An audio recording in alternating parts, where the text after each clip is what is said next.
I'm the Comic Weekly Man, the jolly Comic Weekly Man, and I'm here to read the funnies to you happy boys and honeys. Yes, boys and girls, it's Comic Weekly time, and here I come right into your house to bring a little fun and happiness. Right out of the pages of Puck the Comic Weekly, straight into your living room, your friend, the Comic Weekly Man, the jolly Comic Weekly Man. Hello, hello, hello. Hello, hello, hello. Well, little Miss Honey, how are you today? Where do you see me? Well, I see you right now. I don't mean right now. I mean, where do you see me in my outfit? I bet you I'll scare you. Ah, you're too pretty. You could never scare me, no matter what outfit you wore. Well, aren't you going to ask me what I'm going to wear the outfit for? Well, sure, I'm going to ask you what you're going to wear the outfit for. Well, all right, ask it to me. All right. Are you ready? I'm more than ready. I'm dying. Okay, what are you going to wear the outfit for? Halloween. Oh, that's right. Halloween will be here in just a few more days. Of course it will. And the sky will be full of witches and broomsticks and goblins on toadstools and toadstools on whistledackles. What's the whistledackle? Why, anybody knows that. I don't. Well, you look on Halloween, and I'm sure you'll see a whistledackle because they always come out on Halloween. Oh, you're silly. Oh, no, I'm not. If you look very carefully on the top rail, 2 fences from the corner of Midnight Pasture, you'll be surprised. Well, all right, I'll look, but if I can find the place. Oh, you'll find it easily enough. Look over the top of the big oak tree on Hobgoblin Square, and you'll see 3 bright stars. Turn left, and you'll see Midnight Pastures. Stop there and look for the Bear Constellation. And there, hanging on the bear's tail, you'll see me and a whistledackle sitting on the fence. All right, I'll look. I just can't wait for Halloween. Neither can I. Now, will you please read the funnies? Puck the Comic Weekly? Yes. Very well, I'll read that in just a moment. But before I do, let's listen to this nice man.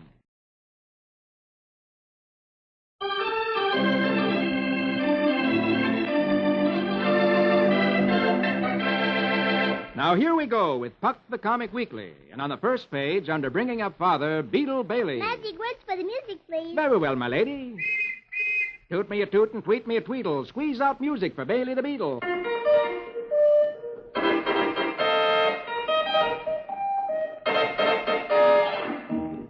Out at the Army camp, Beetle and his pal Killer are due for a weekend pass that will allow them to leave their Army camp and go to town for the weekend. So they're killing time until 5 o'clock, which is the time they can leave camp. We find them in the swimming pool. Beetle complains, "Why won't they let us have our passes until 5 o'clock?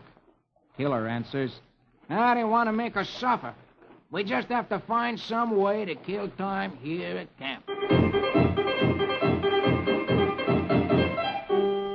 An hour later, they're at the post canteen, getting an ice cream sundae from a very pretty waitress. Hey, you forgot the fudge on my sundae. Last picture, top row, they kill another hour by playing a game of tennis. First picture, bottom row, they're watching a camp show. Hey, I saw this same show last week. They kill another hour by playing a game of pool. Then comes 5 o'clock. Oh, boy, let's go. Yeah, there's the bus. Like I said, oh, boy, let's go. And last picture, they're in town. A small country town. Pigs are lying in the street. A rooster is sitting on the fence. The street is full of mud puddles. And an old man with a long beard and cane walks down the board sidewalk. Howdy, fellas. Think McKinley will be elected? And Beetle and Killer are leaning against a ramshackle old building. Beetle sighs. Sure is good to get into town and away from it all. Yeah, you said it.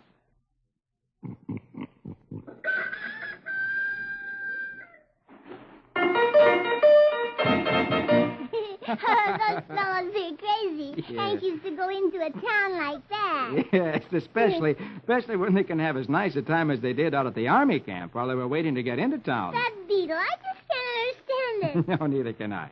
You know, there's another fellow I can't understand very well. Who's that? Cube Root. Oh, Roy Rogers' friend? Yes, Roy Rogers' I'm friend. anxious to know what's happening to All Roy. right, then, let's find out right now. Let's turn over the page and go past Little Iodine and Prince Val. Turn over page 3, and here on page 4 is Roy Rogers. And remember, Roy Roy was with his friend Cube Root, who's an inventor. Yes, and Cube had invented a silent explosive. And a cattle rancher who didn't like Cube held Roy and Cube up and stole the silent explosive, and he's run off with it. I wonder what he's going to do with it. Well, let's read now and find out. Here we go with Roy Rogers, King of the Cowboys. A-yip-a-yo, now here we go with Roy and Trigger. A-yip-a-yo.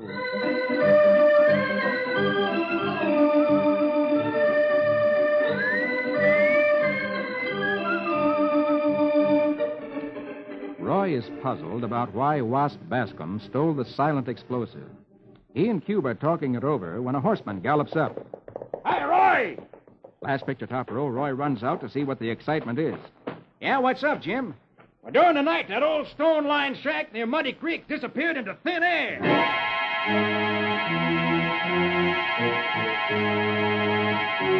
Meanwhile, second picture bottom row, Wasp Bascom is under a bridge some distance away, tying up a fuse to the bridge girders.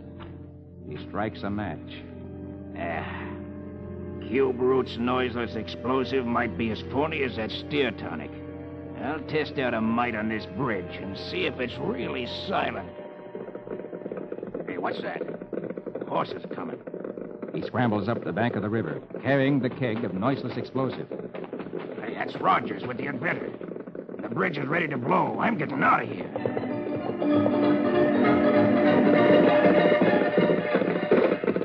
Last picture, Roy sees Bascom riding off. Hey, Cube, that's Wasp Bascom. He might know something about this business of the disappearing line shack. Come on. And they spur their horses toward the bridge.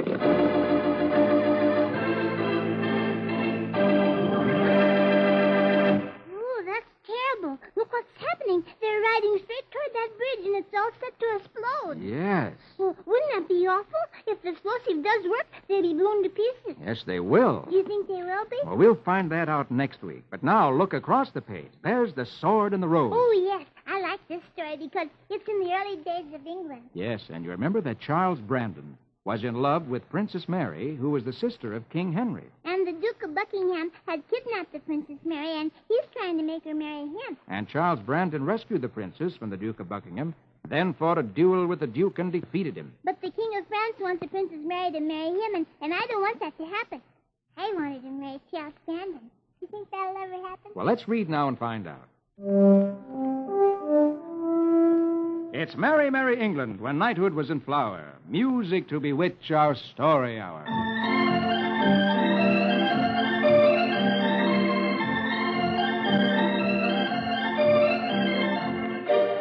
We're at the court of King Henry again. Henry, who has been in the North Country, has returned to London and is receiving the emissary of the King of France. The emissary kneels before King Henry and opens a casket full of gold.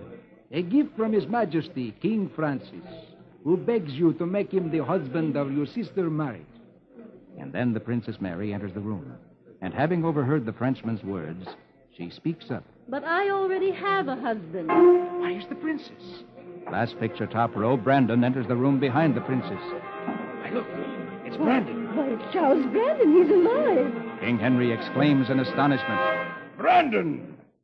I thought you were dead. A false impression created by the Duke of Buckingham, Your Highness. First picture, bottom row, the Princess Mary tells the king, her brother. Soon after Charles saved me from the evil Duke, we were married at the quiet church in Dover. Charles, we owe you much. I approve the match. Then the princess turns to the emissary from the King of France.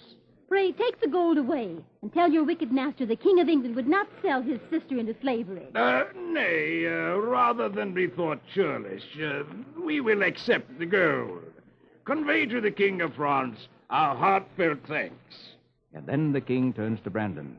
In token of your valor, Charles, I shall make you Duke of Suffolk on one condition. In last picture, the king points to Mary and looks at Brandon with a twinkle in his eye, then chuckles. The condition that you take this conniving little vixen down to Suffolk and keep her there. Oh, I'm so happy.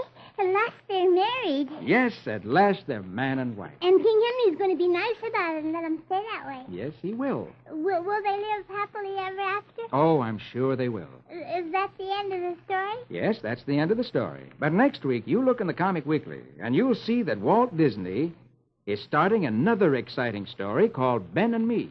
Who's Ben? Oh, you'll find that out next week when you look in the Comic Weekly. Ooh, I'll certainly look for that. All right, then. Well, now let's turn over the page. Oh, look, here's Flash Gordon. Yes, and you remember that Flash Gordon is on a strange planet. And he went there all alone to investigate. And after talking to the old hermit Philo, Flash has gone into the doomed city. And then, when he came to the gate of the city, a strange voice from nowhere spoke to him. And Flash answered, saying that he had come as a friend. And the voice said, all right, you may enter.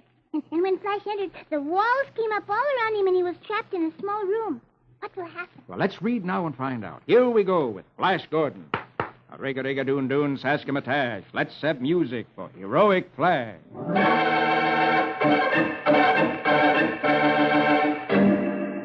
Trapped in the chamber, Flash hammers against the wall. It's no use. And then he pauses and thinks. Now, let's see. The voice that challenged me sounded canned, mechanical. Oh, I get it. What a neat trap. An electronic eye picks me up approaching the city. And then a robot voice lures me into position. And then prison cell pops out of the ground. Yeah, but what set it off? Wait. Key words. Sure, key words. And it could be a key command that will reverse the process. Last picture, top row, he puts his ID into action.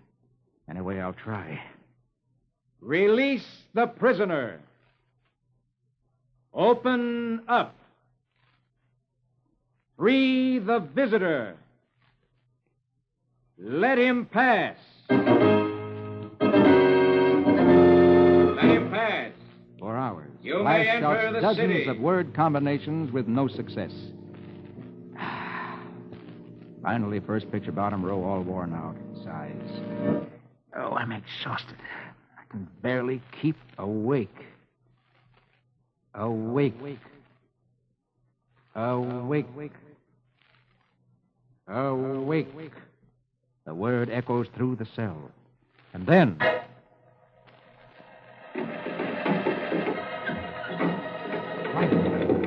Flash stares around him in astonishment. The walls. They retracted. I hit it. I hit the key word. At last picture, he rushes forward.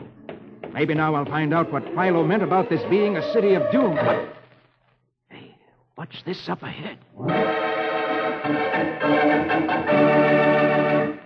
wasn't that brilliant? Flash figured out how it all happened. Yes, it was a voice that was put on a record, and when the voice said certain words, the key words made the cell close. And the key word, awake, made it open. Yeah, that's right. But I wonder what Flash sees now ahead of him. Well, we'll find that out next week. Now it's time to pick up the first page of the second section. Oh, no, look, there's that funny Dagwood. I wonder what happens to him today. Well, I'll read that in just a moment. But first, here's that nice man again with something interesting to say.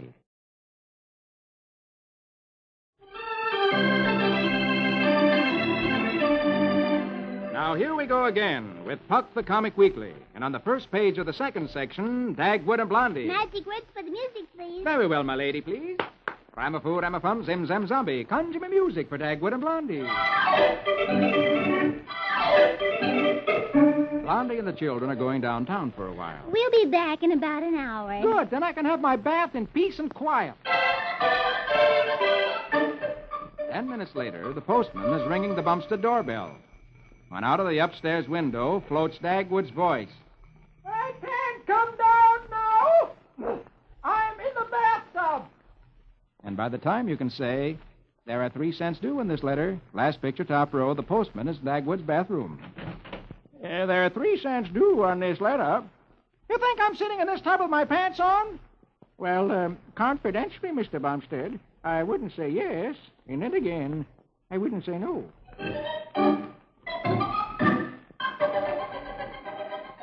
First picture, second row. The neighborhood kids are gathered together. Hey, get your boats, everybody. I just heard Mr. Bumpton say he's in his bathtub. Oh, goody, come on.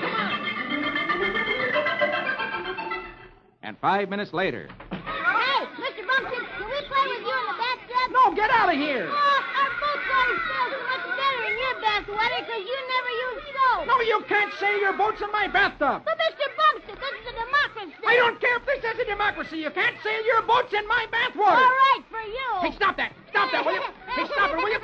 At last picture, second row, the kids dash out of Dagwood's bathroom, one of them waving the bathtub plug. I got in with him. I grabbed the plug out of the tub. And first picture, third row, Dagwood groans, "Oh, now I gotta keep my big toe in the drain to save my water." For 3 minutes, all is quiet.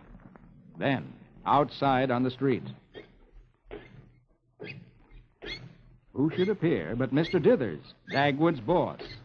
He walks toward the Bumstead house.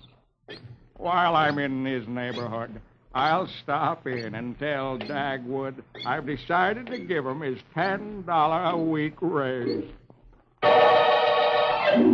Last picture, third row.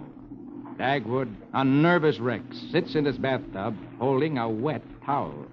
"So help me, the next person who comes in that door gets this soaking towel right in the kisser."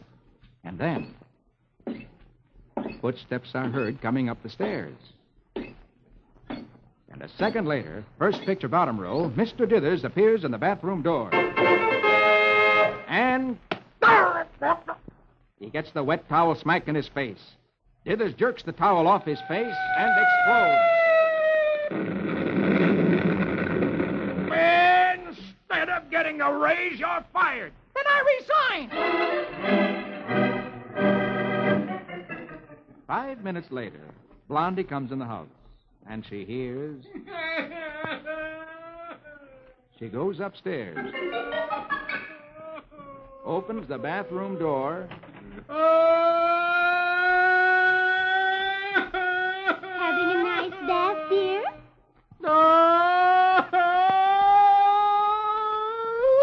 Some of it is bath water, but most of it is tears.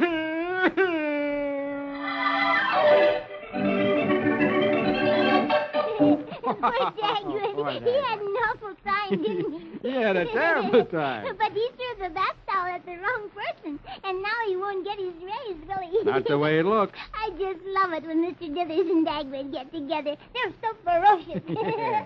Well, now let's see what's happening to Rusty Riley, shall we? Yes, sir. All right, then turn over the page. And here on page 3 of the second section, under Dick's Adventures, is Rusty Riley. And you remember Shorty had stolen a string of pearls from a girl in that theater company. Yes, and Shorty was dressed like Rusty so that everybody thinks Rusty was the thief. And the mother of the girl wants to have Rusty thrown in jail. But Rusty has told Tex what's happened, and Tex is going to do a little investigating. I wonder if he'll figure out a way to help Rusty. Well, let's read now and find out. Here we go with Rusty Riley.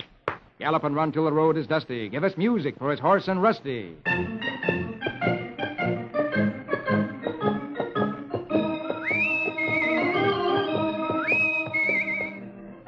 Tex is talking over the situation with Mr. Miles.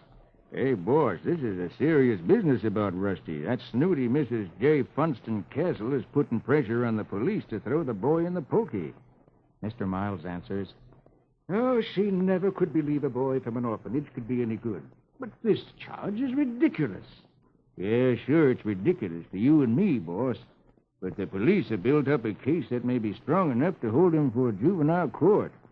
No, but Tex, granting that the circumstantial evidence is against Rusty, what motive could such a boy possibly have to steal a pearl necklace? Yeah, we got a bad break there, boss. That ornery Uncle Rufus of Rusty's was paroled 2 weeks ago. The police figure he put Rusty up to.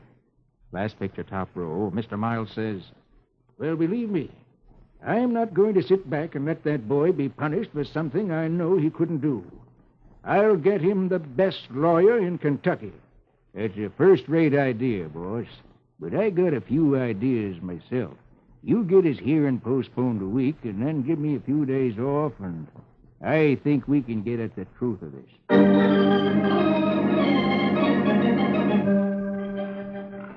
First picture, bottom row. Tex is out on the pasture talking with Rusty. Hey, Rusty, with Mr. Miles' permission, I've appointed myself a kind of a deputy defense attorney. Now, I want you to think hard and try to remember the name of the man with the trailer that you helped out of that mud hole. Well, jeepers, Tex, I didn't sleep all night trying to remember, but I just never noticed. But he was going to go to join the carnival.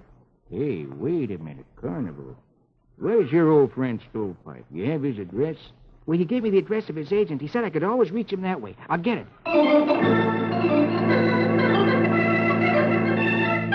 And a short time later, Tex has called Stovepipe's agent. And last picture, sometime later in the distant town of Smithburg, in front of a tent which bears the sign, Ramapo Snake Oil, Nature's Partner. One of the carnival men is delivering a message to Rusty's old friend, Stovepipe. Hey, Doc. Lexington, Kentucky, trying to get you long distance. Call operator 4 from the office wagon. Lexington. Egad, the hometown of my former juvenile companion, Rusty Riley. Oh, dear. I wonder if the lad's in trouble. Tex is working just like my favorite detective, Nick Carter. Yes, you bet he is. He's gotten in touch with Stovepipe already. Yes, and maybe Stovepipe can tell Tex the name of the man who was driving the truck that got stuck in the mud. And if they find him, he can tell the detective that Rusty was helping him at the time that the pearls were stolen. And then they can't throw Rusty in jail. No, they can't. Oh, I hope that happens next week. Well, maybe next week it will. But now look across the page. There's your old pal, Donald Duckle. And he's good for a big fat chuckle. Yes, so we'll read now. Here we go with Donald Duck. Say the magic words with me. Squeegem, squeegem, squiddy chicka chack. Let's have music with a quack quack.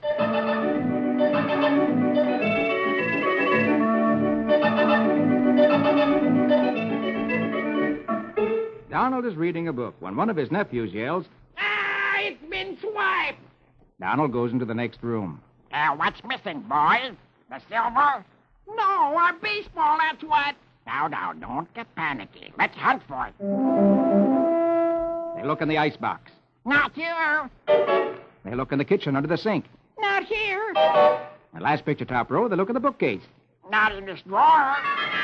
First picture, bottom row, Dewey sobs. Just when we have a big game. Okay, now calm down. Donald puts on his cap and goes to the door. Jones will be open. I'll buy you a new one. Oh, gee, Uncle Donald, thanks. You're Pete. Yeah, thanks, Uncle Donald. Yeah, thanks an awful lot, Uncle Donald. Donald opens the door and starts out. Nothing at all, boy. And last picture, there lies Donald on the sidewalk, a big hunk of pain. And right by his feet lies the baseball. Gee, the ball. Hey, Uncle Donald, you found it. Yeah. And when I get up, I'm going to find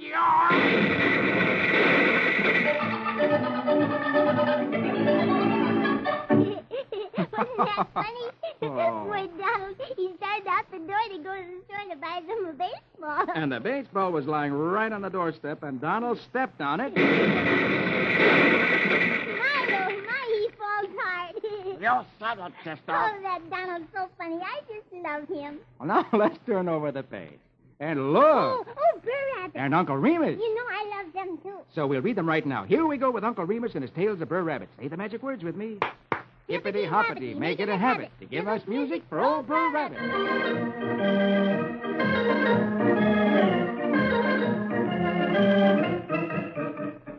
Uncle Remus says, the creatures has got the jitter jump 'cause Mr. Dog has been doing some night raiding. Yes, all the creatures in the community are really scared because Mr. Dog has been doing an awful lot of house snitching. The sheriff even holds up a sign which reads, Beware, Mr. Dog, night prowler. The sheriff says, Burr Rabbit, how is us going to catch this critter? Yeah, by making us easy to catch. The only way to catch a thief, Sheriff, is to give him something to thief with. Now, you do what I say.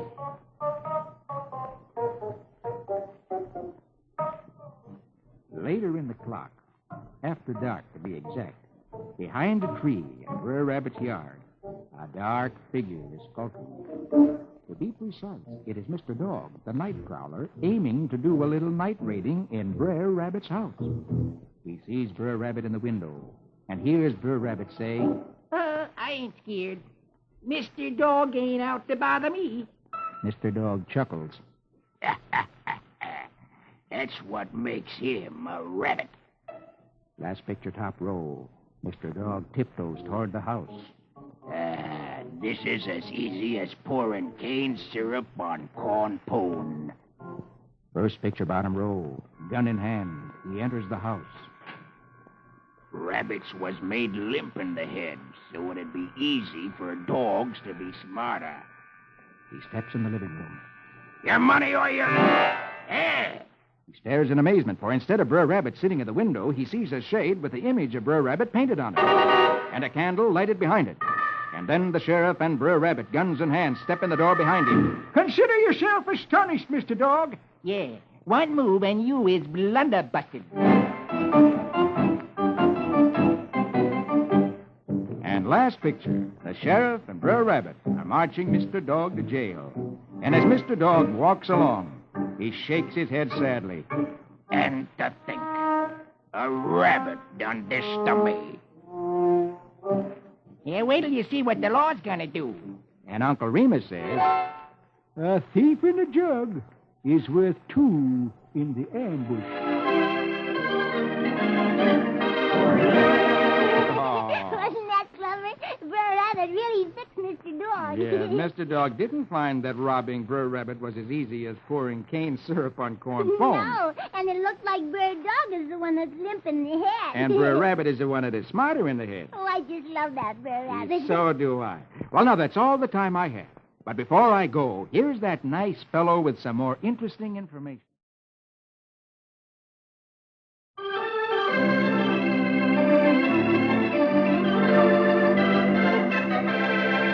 Well, honey, and all you boys and girls, I've got to go now. All right, Mr. Comic Weekly Man, but I'll be waiting for you next week. Okay, that's a date. And a date with all you boys and girls. Be sure to meet me with our little friend, Miss Honey, next week when I read Puck the Comic Weekly. For I'm the Comic Weekly Man, the jolly Comic Weekly Man. I'll be back to read the funnies to you happy boys and honey. Don't forget, boys and girls, see you all next week. Your friend, the Comic Weekly Man, the jolly Comic Weekly Man.